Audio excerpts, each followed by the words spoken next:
All right, welcome back, my fellow agents. It is I, X7, your agent of Animated Awesome, and it is Monday, which is our uh, animated series day, cartoon day, if you will, cartoon series.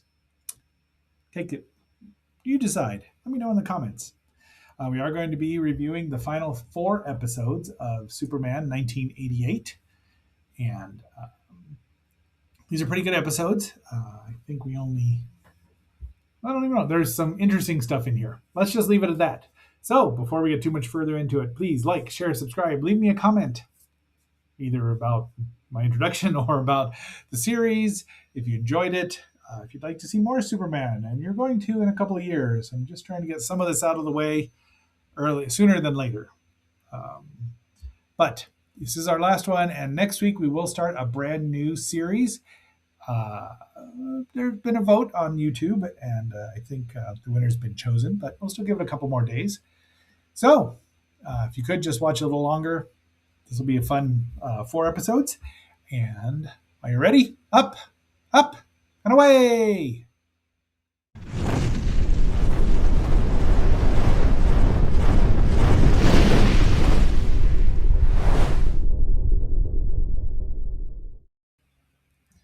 Okay, our first episode here is The Beast Beneath These Streets. This was written by Michael Reeves, and the scrapbook episode, of course, was written by Cherie Wilkerson. So this is pretty interesting. Of course, there's a city beneath Metropolis, and our humble reporters there are ready to go. Well, Lois and Jimmy, and then Superman shows up because they don't know what they'll find down there. But we've seen this in the Night Strangler, right? The sequel to the Night Stalker. Yes. So there he is, a great shot there, and he does his super drill, and he finds the old metropolis. Now, how you could build a whole city on top of another city, I don't know. It was like 100 years ago or something, I forget. But there they are. Everything's in still pretty good shape. You know, we don't know how far down it is. I mean, Metropolis must be on a bedrock because you'd think by now Earth tremors would have loosened all this up. I know, I'm thinking about it too much. They talk about the 100 years ago that a scientist named Dr. Morpheus, made a machine that would allow him to steal the powers of animals. A bat, a rat, a spider. All he needs is a crab, and he could go to Mars. Maybe I should have put a picture of the old bat, rat, spider, crab in there. But there he is with his, steampunky machine, as they call it now, and that's what he turns into. With all the powers there, why you'd want the powers of a rat is beyond me, but maybe for the tail.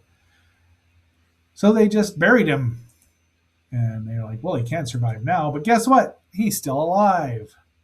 It's a good looking. He looks like a pretty good monster, doesn't he?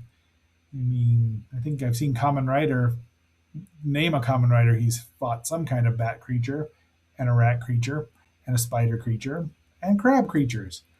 He's got, and he can shoot webs from his hands. But Superman gets away and says, we got to get up there because this guy's still alive. And then he goes up too. So he kidnaps Lois and plays the Phantom of the Opera. And he can command whatever creatures he has as well. So bats attack Superman. Go figure. And of course, he tricks Superman into getting there. So now he's got Superman's powers as well. He throws him out to drown, but I don't remember why he goes there, but Superman survives. And now he's going on a superpowered a mutate rampage in Metropolis because he wants to rule the city, I guess. He can use his wings like Rodan. Superman shows up. He's like, I'm powerless, but he still looks like a hunk, doesn't he? Heat vision. These are just thugs. Superman's using shields. I've seen Captain America do this too when he in his right before his nomad phase, which So they're having a chat. They don't even wonder where Clark is. And now he says, I'm taking over the city. And then Superman realizes, look, kryptonite doesn't bother me. I don't have superpowers anymore. So off they go, and there's I just like the theater shot. And Lois uses the kryptonite, dun dun dun, which works. And they attack him, but he knocks Lois away. The kryptonite. He's like, I want my Zuber strength. So he throws him in there. They transfer the power back, and he just seals him in there. Now, in the Wikipedia says until the police can get him, but I don't know if he just left him there. But they really should try to figure out how to siphon his powers off. And off they go. So first date. Now here we have young Clark there on his first date with young Lana, and of course the family truck breaks down. Lois and he fixes it, but he's got oil on him. But Lana's just look at Lana. I mean, why would he even want Lois? Well, I don't get it. Mom's diner. They're the only people there at first. Oops. Oh, he's a little, perhaps a little overstimulated there, aren't you, there, Clark?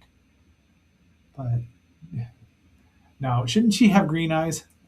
There's the Mystery Machine, which is the band they're going to see, and they've broken down. So while there, he's like, "I'm gonna go get us a soda."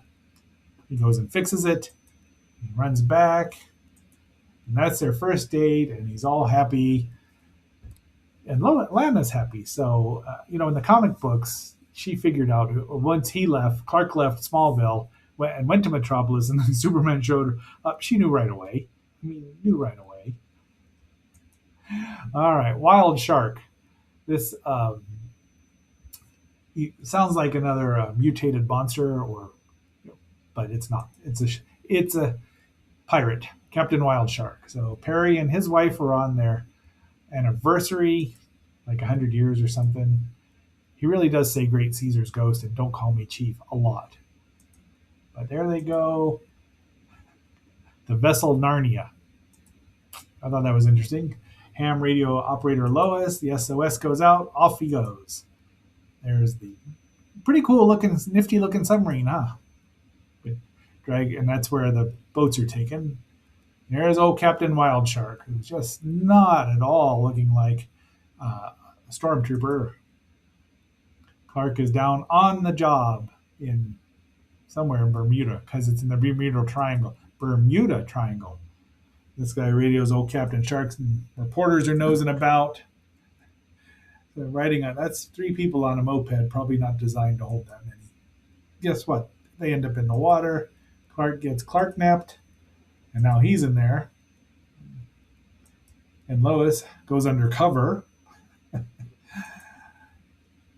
Superman and just turns right into Clark and breaks out because closed circuit TV doesn't happen. They shoot stuff at him. I mean, he just grounds it. It's Lois is scuba diving. This is a big underwater thing. I mean, this is a big. They've been around for a while. Kabbai Singh probably is not thrilled with them. Lois gets caught. She's actually very acceptable in these episodes. And the whole series, Lois is acceptable.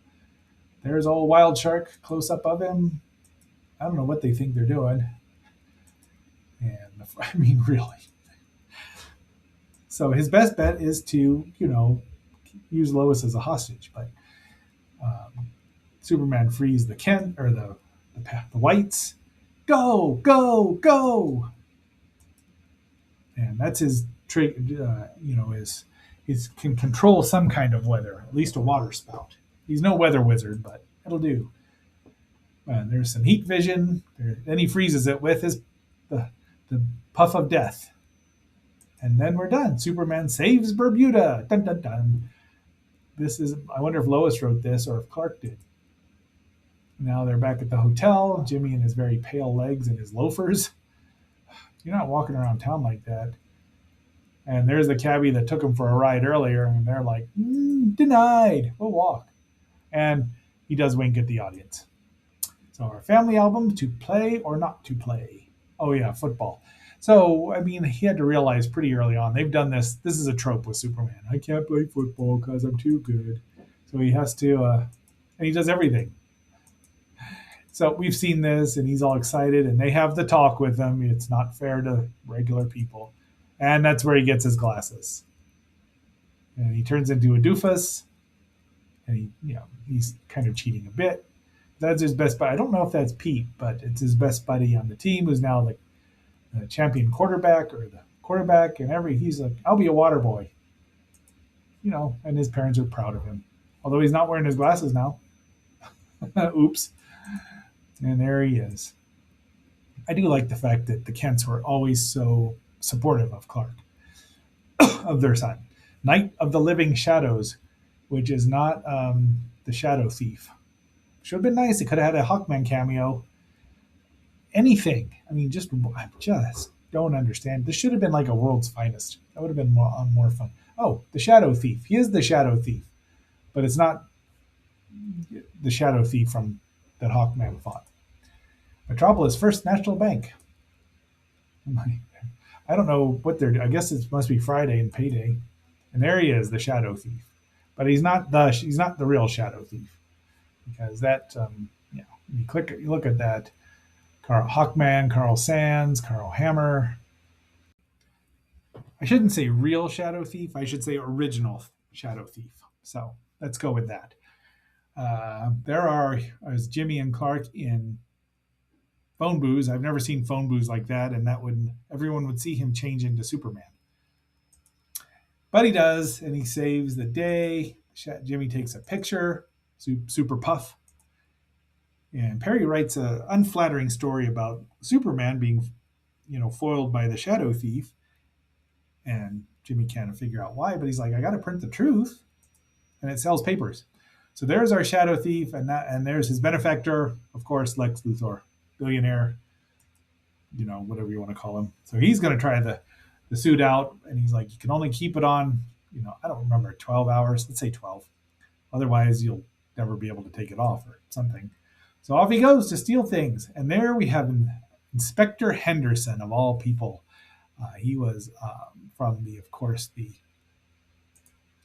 original The Adventures of Superman 50s show fixture there. Inspector Henderson, Mike Henderson. Played by Robert Shane. And he's, teenage son, member of the police department. So, yeah. He's been on and off there. I don't think he was in the animated series. I forgot about that. It's been a minute since I watched it. So anyway, there he is. It's Mike Henderson, and he's helping out. So Clark's like, and Lex is just stealing all over. So off he goes. And Lex just laugh. I mean, I don't know how he couldn't hear Lex's voice. The mask can alter your voice, but with super hearing. And he's got some blackout bombs or something. I mean, he scares Inspector Henderson. I almost said Inspector Detector. That's a different show. But the powers are very vague here. He can turn into a shadow, but then he can turn 3D. And how does that, it seems like, but he finally gets it off in time. Lois and Jimmy disguise themselves as punks, and I am using air quotes correctly there. She gets the suit on without knowing that it's got a time limit on it. It might only be an hour. The inspector shows up, and there's bunches of them now, apparently. Gassing everybody. Using kryptonite, of course, but Superman just blows everything up. So again, it's a pretty action-packed episode. There's Lois Kit doesn't know how to get it off.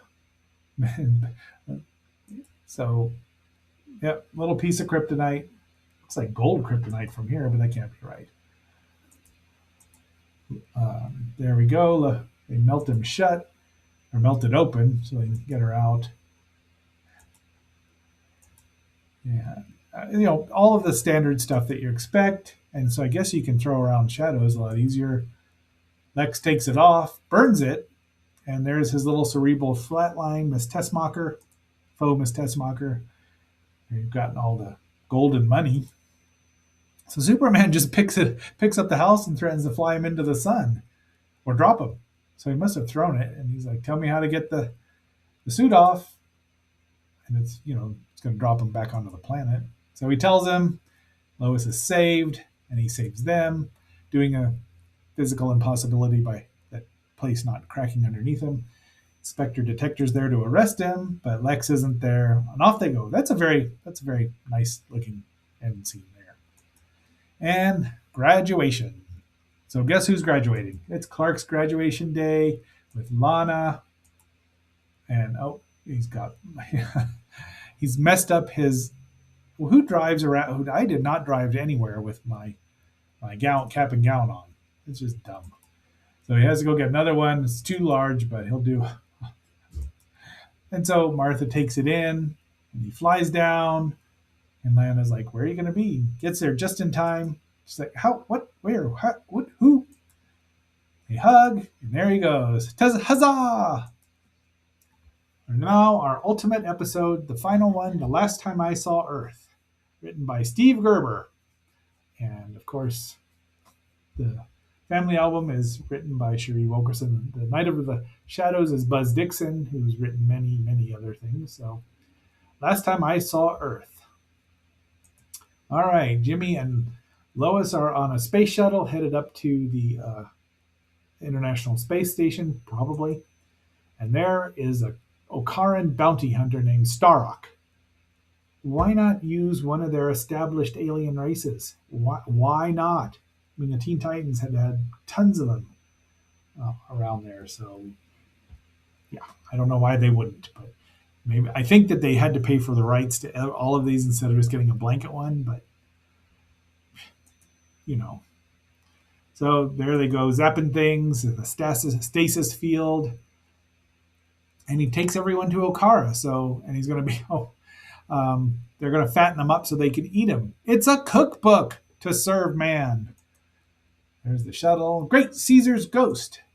And off Clark goes. Superman gets there. And they're all happy. And Lois is taken with the captain. Because she's sick of Superman waiting around and doesn't see, Clark under her nose because she's Lois. I forget if that's an everlasting gobstopper.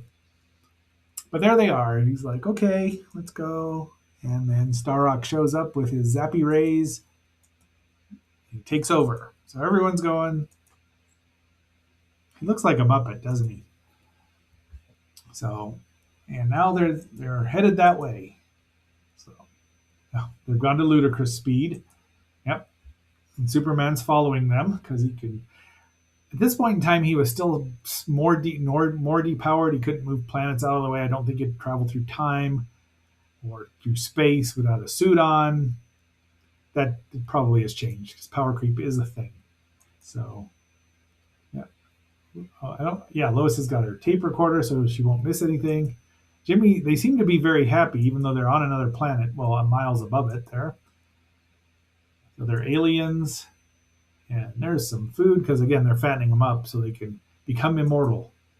And look, it's Proto-Jabba because we didn't see Jabba the Hutt. Jabba the Hutt in the original in Star Wars in 1977, the part they cut out was humanoid. He was not a fat slug butt like this guy. So tell me that's not Jabba. Well, I know, I guess in 83, so okay. He's not a Proto-Jabba. I don't know who that is.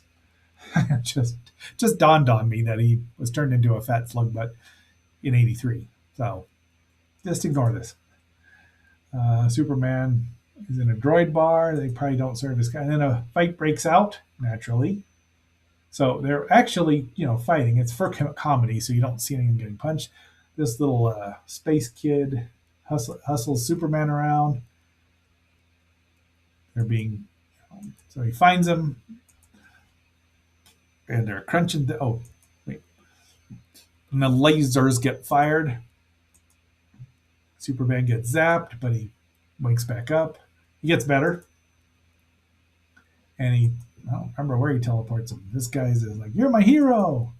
He wants to be like Superman and Slugbutt. I think Slugbutt there is the captain. Like, you already are a superhero. And off they go, back to ludicrous speed and back to Earth.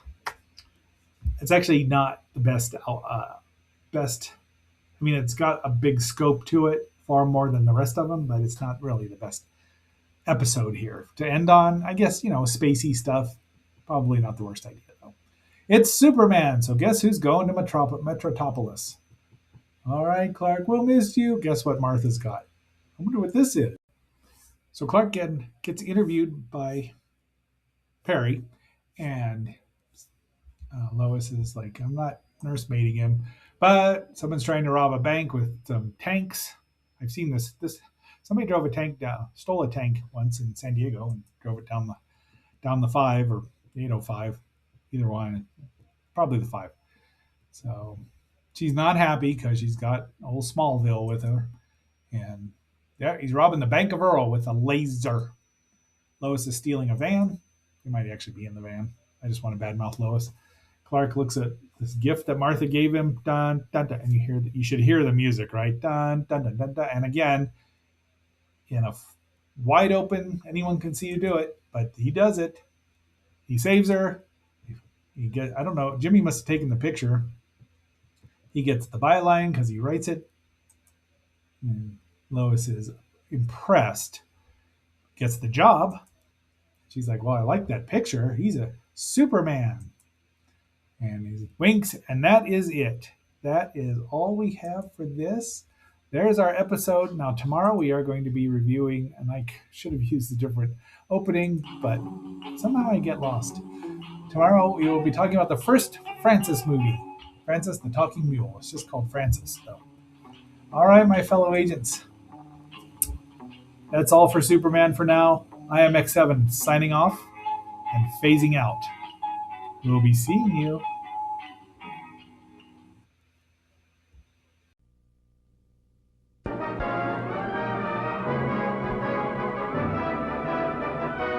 Francis is waiting for me? Francis is waiting for me? Francis! Wow!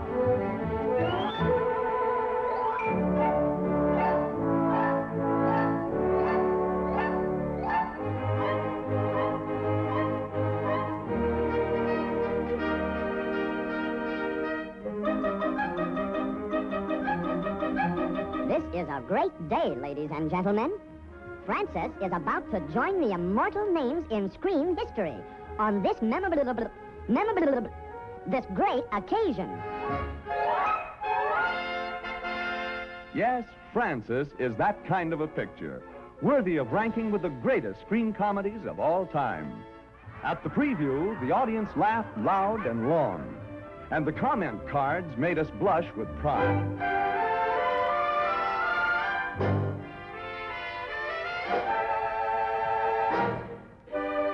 The public told us even more wonderful things about Francis in lobby interviews. Ladies and gentlemen, this is Don Wilson in Hollywood, bringing you the comments of the audience, at least part of them, at this wonderfully successful preview of Universal International's picture, Francis.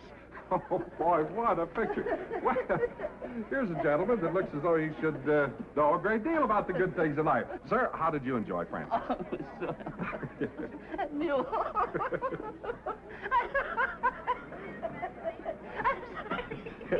Well, thank you very much for a very expressive opinion. Oh, miss, pardon me, miss. Would you say Francis is pleasant entertainment? Pleasant entertainment? Are you kidding? Francis isn't a picture, it's a twister, and I haven't straightened out my laughs yet.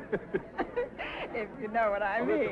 Oh, yes, I see. And you, sir, may we have your opinion on Francis? Mister, I believe in being honest about these Well, things. now, naturally, that's what we want you to be. But did you laugh at Francis? In my opinion, Francis would make a mummy laugh. It's terrific. Who is Francis?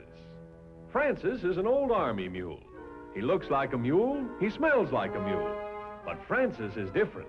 He can talk. Oh, yes, he can. Donald O'Connor heard him, to his everlasting regret. You mean the animal talked to you the way I'm speaking now? Maybe not so loud, sir. Francis is scared to death the Army will discover he can talk. What? He said he was afraid they'd send him to officers' candidate school. Then, by the great God, Jupiter, what in thunder shall all find confidential about your source of information? I just can't tell you, sir. Oh, no. Not that mule again.